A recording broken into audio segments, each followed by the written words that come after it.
Welcome to Puff TV.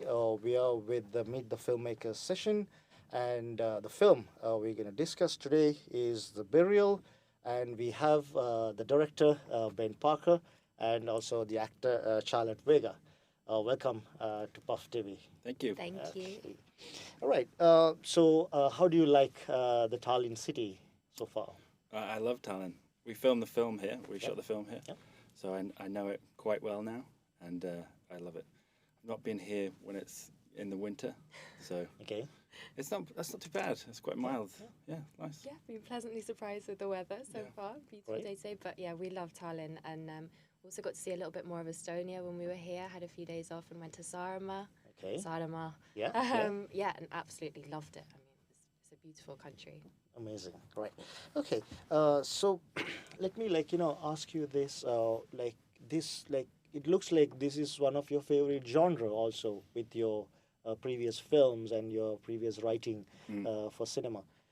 So what made you inspire to get this historical background into a film and moving ahead with your genre? Well, I'll surprise you with my next film, which is a musical comedy. Amazing.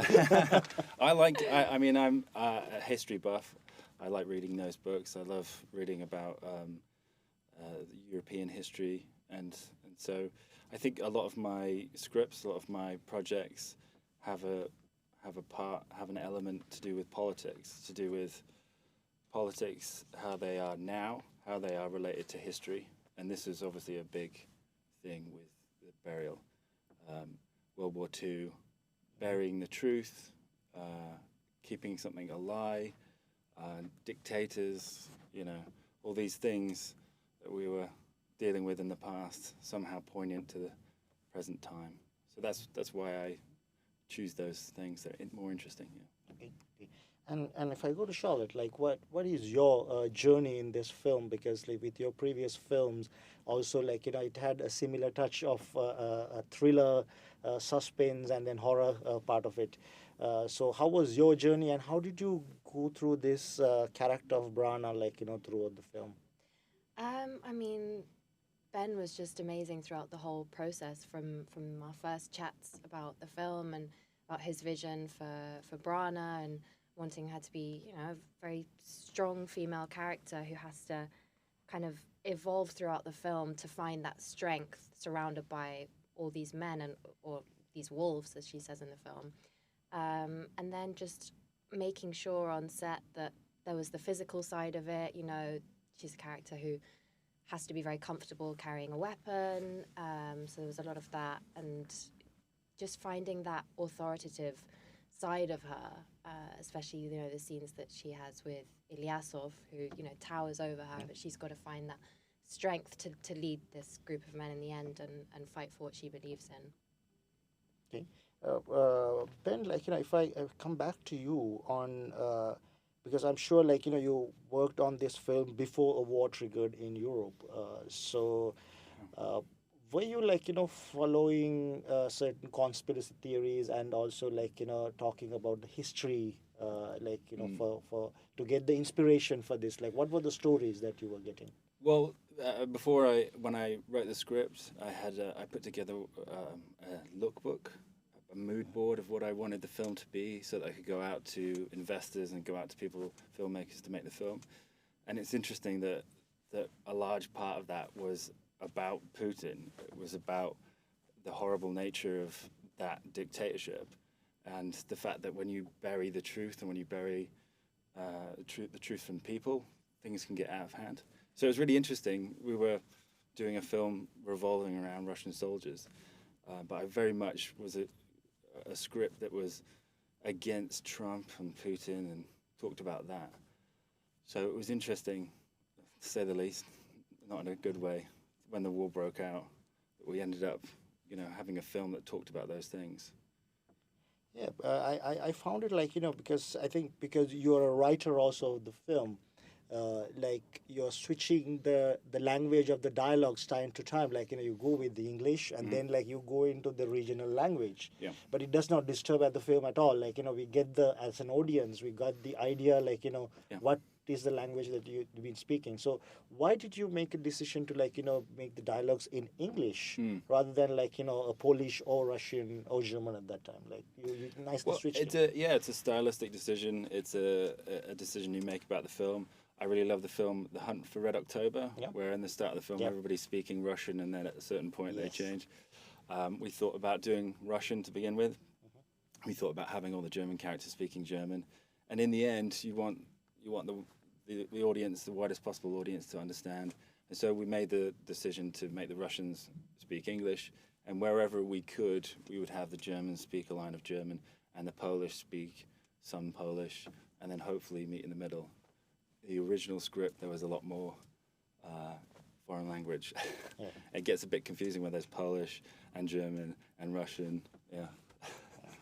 And Charlotte, with your Spanish background, and you've been British, and also with this character, what was your research into the character when you were playing it? Well, what I loved about this project was that there was so much to inspire me. So in history, about all these women, Russian women who fought in the war.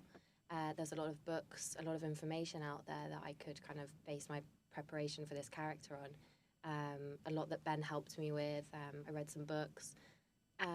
So there was a lot there for inspiration, and then obviously you want to put a little bit of yourself into it. So it's kind of finding that balance of the historical facts, and then making it's a fictional film, so putting a bit of yourself in there, and teamwork and kind of finding that character between us. And let me get into the most interesting part of shooting the film, because if I could see you very smartly made this film without getting so many characters and making the production so big, but with the lensing and with the setup and at certain points it becomes kind of surreal also in the film, because of the werewolf involvement, and then that has given you a certain a license to get into the surrealistic part. So how did you plan it when you are planning the production, look at the film, to use these kind of methods? How did we plan it? We were going to be we knew we were going to be in the woods, in the middle of the forest, in the middle of the night. That adds a certain spookiness to it already. It was quite interesting filming in the woods at night. In the script, I knew that section was going to have a more surrealist element to it. And I wanted that there in the writing to be able to talk about this sort of folkloric way that propaganda sometimes uses folklore and folkloric tales. Werewolf is an example of that. To make something out to be a monster when it's not. It's just a human. And so that was very much part of the visual style. To initially show you that there's a monster in the trees, there's something with teeth and growling, and then it's really a guy. It's just a man with a fur coat on. And so that sculpted that. And the production was going out an hour out of Tallinn in the middle of the night, camping out with the bears and the mosquitoes. It's like your previous film. Mosquitoes, they follow me everywhere. And how was it to shoot in Estonia? What was your experience with the crew and with the locations, with people? Oh, the crew are amazing, absolutely amazing. I'd shoot here again in a heartbeat. I'd love to get more lost in the country. I'd love to see more of the country. While we were shooting, I didn't get much time. I stayed on afterwards to have a holiday in Tallinn, which was nice. I got to see from March, April to June. So I got to see the snow and then the sun, which was a nice experience. And we got to see the mosquitoes, and beautiful weather, beautiful sunrises. In the middle of the night, kind of cut the night short. That's right. Yeah, and so we're here in black nights, but by the time we finished filming, we were at full days. Okay. And I'm sure you'll meet many audience here also who have had first-hand experience what your film is talking about in Tallinn, especially in Estonia. So I wish you all the best for the film, and also wish you all the best for your release, and we'll enjoy this festival. Thank you. Thank you for having us. Thank you. Thanks.